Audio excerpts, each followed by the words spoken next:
esse carro, o que trouxe o consumidor à oficina é um problema no freio. O carro está com o sistema do hidrovácuo inoperante. Ele tem vácuo gerado pela bomba, fiz os testes, fizemos a avaliação, usamos equipamento, usamos o scanner, fizemos a leitura do valor do vácuo lá no sensor de vácuo que existe lá no próprio hidrovácuo, junto da válvula, ele não é só uma válvula direcional. E depois disso tudo, vocês estão vendo aqui é o multijet, eu falei para ele, só permite eu fazer uma verificação mais ampla do seu carro? Ele chegou com o carro lavadinho, com a tampa aqui lavada, limpa, só que quem fez a limpeza do carro dele, a lavagem da parte do motor dele, não retirou nem sequer a capa do motor para poder visualizar possíveis problemas. E aí vamos lá que tem alguns problemas graves.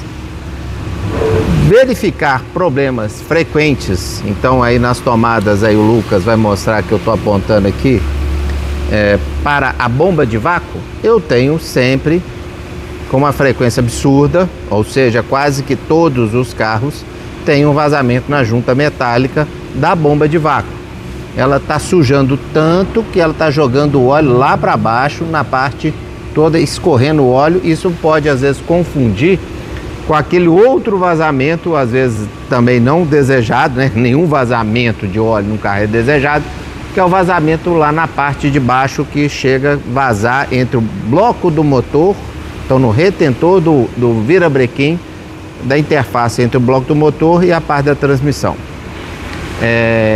Hoje é sexta-feira, o final da semana, a gente já está recebendo os carros até que vão passar às vezes o sábado, depois o começo do carnaval, mas esse cliente, já que o carro dele está sem eficiência nenhuma, o pedal não tem capacidade de frenagem nenhuma, você tem que fazer uma força descomunal no pedal de freio para fazer com que o carro freie sem o uso, sem a ação do hidrovácuo, sem o vácuo ser gerado lá no assistente, no servo assistido do pedal de freio. Então tá, mas aí vai ser a outra discussão. Normalmente, quando um cliente chega, o carro já tem mais de 100 mil quilômetros, a gente buscando seu objetivo com ele, a gente faz a retirada desse sensor.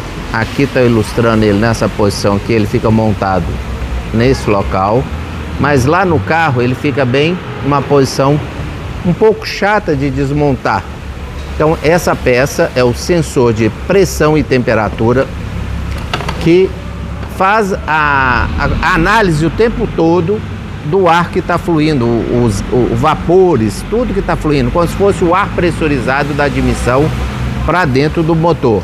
É aquela mesma peça que nós já mostramos para vocês, que ela tem um acionamento cá na parte de baixo, que é um motor que faz uma abertura e um fechamento aqui através de uns flaps, são umas asazinhas, um mecanismo que abre e fecha umas portinhas no tipo borboleta individual, para poder, em determinados regimes de funcionamento do motor, dar uma eficiência maior, ou seja, em baixa rotação, às vezes o carro quer ter uma forma de admissão de ar de um fluxo, ele quer privilegiar a turbulência, e no outro ele vai fazer a admissão do ar mais direta, facilitar a entrada. Tá. Primeira análise para o consumidor, tiramos o sensor, muito bom, o dele, não, esse aqui não é o do carro, estava razoavelmente limpo, não denotava nenhum problema. Fui também, tirei a parte do tubo ali com aqui são 3 parafusos aqui nessa parte que vocês poderiam ver. Eu solto a parte pressurizada da entrada da admissão para olhar a região aqui, que é o final do caminho do sistema de reaproveitamento dos gases, que é a tal da EGR. Então, na hora que eu chego para avaliar, esse aqui está um pouco sujo só, esse aqui é uma peça usada. Essa peça foi trocada porque ela havia um vazamento de pressão do próprio ar. É como se a peça trincasse na parte da pressurização. Tudo bem? Só que essa peça também tinha, além da trinca na parte da pressurização, quando nós trocamos, nós vimos que essa peça tinha um vazamento de água aqui embaixo. Porque tinha umas marcas rosadas do líquido de arrefecimento que deixa evidência que está lá, que está vazando. Aí, por uma coincidência, curiosamente, a gente vai, questiona o cliente, que tem pouco tempo que ele estava com esse carro, vocês depois vão ver alguns outros vídeos aí que pode até virar meme, eu fui avaliar a questão aqui, porque eu esbarrei nessa mangueira do reservatório aqui, do retorno do reservatório de arrefecimento, e eu já vi uma aguinha vazando. Em um determinado momento que eu fui ajudar os meninos a fazer um teste ali, eu coloquei o meu braço aqui nessa posição que sim, para poder mexer, e simplesmente recebi um jato do líquido de arrefecimento, quente ainda, mas não me queimei não, mas foi até na minha boca. E sabendo que aquilo ali é monoetileno glicol, você tem ao mesmo tempo um gosto doce e amargo. O amargo é colocado propositalmente para que ninguém beba esse produto, que isso é um álcool, deixaria você tonto, mas ele causa a tal da deficiência renal, que foi exatamente esse tipo de contaminante que entrou lá na cerveja da Baker e depois causou a morte de várias pessoas e algumas pessoas ficaram sequeladas. Então, vocês vão ver a foto aí desse meu acidente de trabalho e os vídeos aí. Bateu na minha boca, fui lá imediatamente, lavei a boca toda, até sair, não pode absorver nada disso aqui. E nessa hora, voltei aqui para o diagnóstico, aí tive até ajuda, eu vou chamar a pessoa aqui que me ajudou no diagnóstico, que é o engenheiro mecânico Léo Dias. Vamos lá, vamos mostrar aqui o que acontece desse problema de abrir o coletor aqui, né? Vamos lá, André. Carbonização excessiva. Não, primeiro que passa água aqui. Primeiro que passa água. Entra aqui do cabeçote e sai aqui. Isso, para controle de temperatura interna. E aqui dentro circula água em algum canal. Circula água em algum canal, exatamente. Exatamente. Tá. E aí, por conta de carbonização que acaba acumulando ao redor, essa junta já é comum de vazar, então ela já apresenta um vazamento precoce com baixa quilometragem. Principalmente, né? Se a bomba d'água travar e começar a aquecer, a gente sabe que é o primeiro ponto que deteriora. É um problema crônico dos veículos 2016 até 2019. A partir de 2019 a questão da bomba d'água já diminuiu bastante. Né? E quando se acumula uma grande carbonização aqui dentro desse coletor, questões químicas, né? Acaba aquecendo mais a parede e é um plástico, né? Um plástico de engenharia, simples, comum, né? É um plástico, um PA66 comum em diversos componentes de arrefecimento, de motor, etc, né? Aqui tá PA66. PA66, sim. É a classificação até mesmo para reciclagem também. Exatamente. Que é um material que não suporta e ele vem aqui, ó. Esse foi um que tinha vazamento, aqui dava para poder ver a marca. Nesse outro, em vez da gente até precisar chegar com o espelho, que a gente vai com o espelho por trás, um boroscópio, que é uma câmera com uma... Como é que eu vou fazer? Parece uma sonda. Uma câmera na ponta de uma sonda, a gente botar um espelho também, a pessoa veria a marca avermelhada, rosada aqui. Nesse outro caso, desse carro, tá mais fácil de ver, porque você já vê aqui por cima que aqui tá vazando. O vazamento, né, que a gente já consegue ver sem dificuldade nenhuma que tá vazando no coletor, não é na junta. O pessoal fica meio chateado quando eu mostro os problemas. Eu tenho um carro similar a esse, o meu é uma versão Limited. Esse aqui é até mais bonito, tem teto solar, o meu não tem. Trail Hawk esse aqui. Eu tava falando o que é o selo, o que ele é a classificação por ter alguns atributos para o fora de estrada. O pneu é diferente. Suspensão muda, amortecedores mudam o código. Isso, exatamente. Então ele tem uma série de diferenciais para dar o apelo off-road. Agora, carro só com 100 mil quilômetros, Léo, me fala, na boa, a gente sabe, eu vou fazer uma manutenção bacana, vou sanar um tanto de problema e aí alguns outros detalhes. Vazamento na vareta de óleo. Era o mesmo vazamento no mesmo motor. Como é que chamava esse motor lá no passado? Que era o mesmo motor do Maré, o projeto que ele chama. Agora nem lembra lá, o ADG estava fazendo um comentário lá. O retentor do volante. Na verdade, esse motor, se você olhar ele como o projeto, dimensional, estrutural e tudo, ele é o motor lá da época do 2.4. Entendi. Ok? Entendi. Esse é o... Ele foi baseado no projeto. Um projeto antigo, mas que estava muito além do tempo quando foi lançado lá. Tem 15 anos. Sim. Tá. Então, o mesmo problema da vareta que tinha lá no outro, da borrachinha, tem nesse até mais agravado. A proximidade do pé da vareta, que tem uma vedação, com o tal do filtro DPF, que é o catalisador e o DPF junto, ele tem um processo de carbonizar o excesso de poluentes. Como é que eu vou falar, hein, Léo? Como é que seria a expressão? Explicar para a pessoa que o funcionamento do motor emite um particulado. Esse particulado que não pode ser jogado para o meio ambiente, ele vai sendo filtrado, acumula.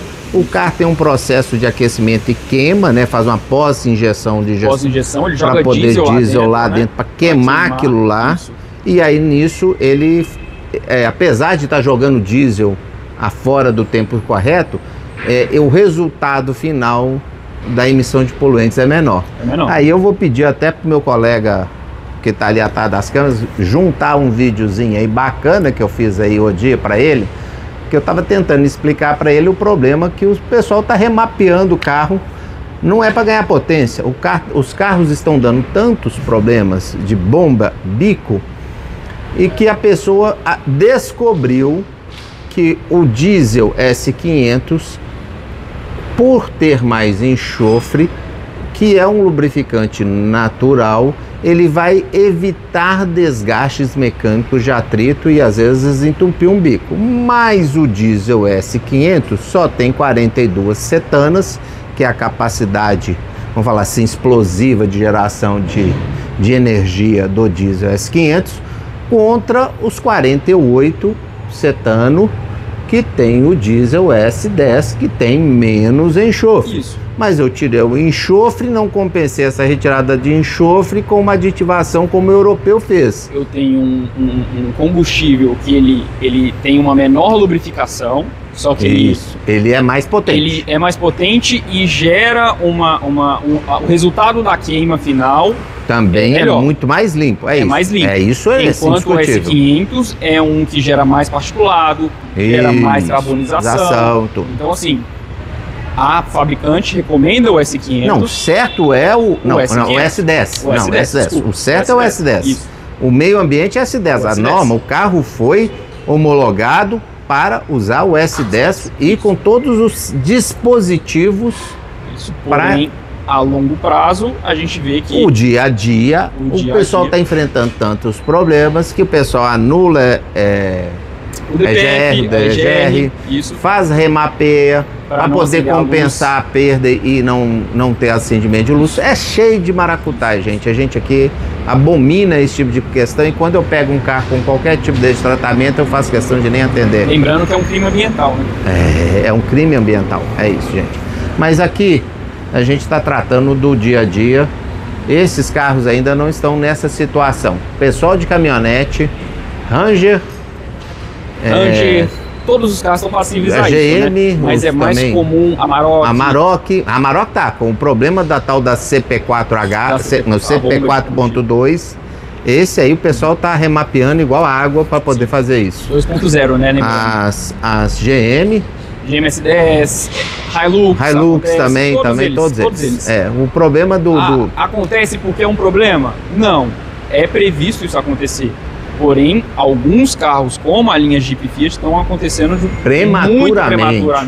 Um dia, gente, eu teria que fazer um tipo de limpeza de descarbonização.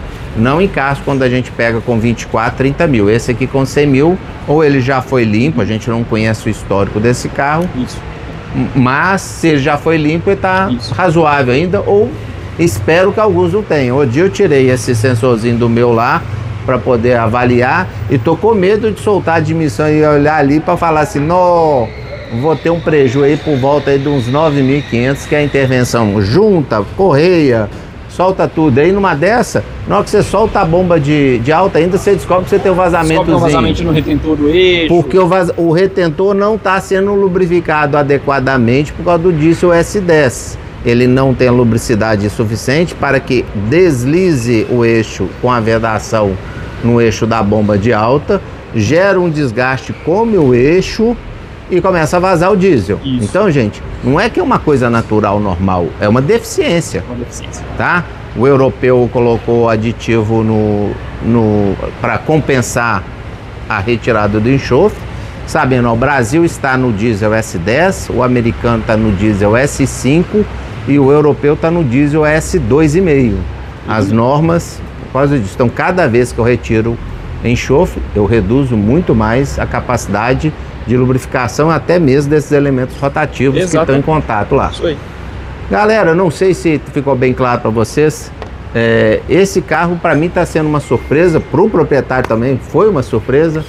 Como é que foi o entendimento? Ele comprou o carro há pouco tempo, mas ele não fez uma cautelar, ele não fez nada antes. Isso. E ele perdeu aquele prazo dele fazer uma avaliação dessa dentro dos 90 dias. Dentro do prazo de garantia. E o problema veio a dar no freio, que ou trouxe aqui por causa do problema no freio, já após aquele período inicial. Exatamente. Mas aí, o que você descobriu? Me conta aí o negocinho que você quis me contar lá da peça, né? A peça é caríssima.